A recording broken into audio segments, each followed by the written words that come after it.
yesterday they started sending us messages in night telling us to go be normal, to go to work, and to start our lives in an orderly fashion.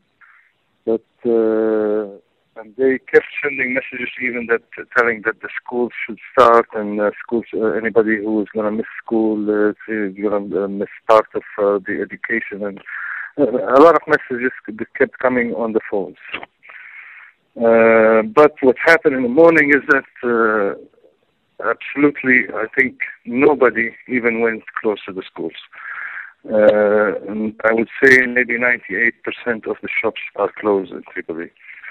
The only thing you noticed that they started cleaning the streets, painting, the writings on the wall that happened, and painting the marks of the fires that happened in the past few days. So they just made a big move on trying to make the city look like that that nothing happened. But if you can look closely, you can still see that they painted. They make a very bad job painting it. It looks like they're hiding something.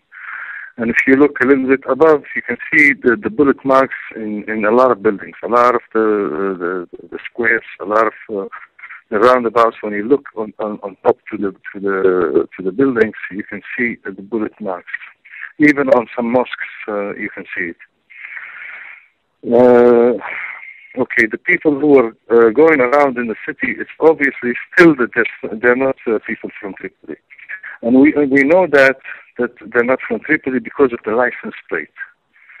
They have a system here, okay, maybe in the States, you put like every state has its own license plate, but here every area has its own license plate. And every city has its own license plate and numbers. For example, the locals here have 7-5, that means it's from Ben Ashur, or 28-5 from Gergeris. So practically, when you go around and look at the plates, you know that if the people are local or they're not local. And what you see now is 90% of the people moving around are not local, not from Tripoli, I think.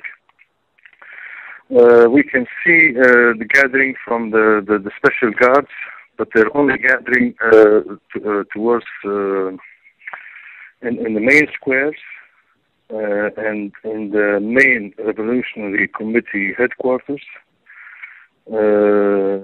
That's today, this afternoon, I saw maybe about 70 or 80 guys with weapons there. We are seeing a lot less of the blacks. Maybe, I don't know, they were preparing. We heard early in the day that they were preparing for something for the media, but I will tell you something. So this is the scene from Tripoli.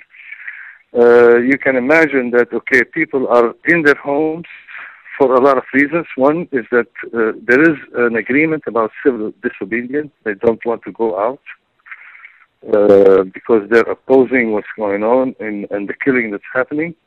And number two, which is also an important factor, is the weather.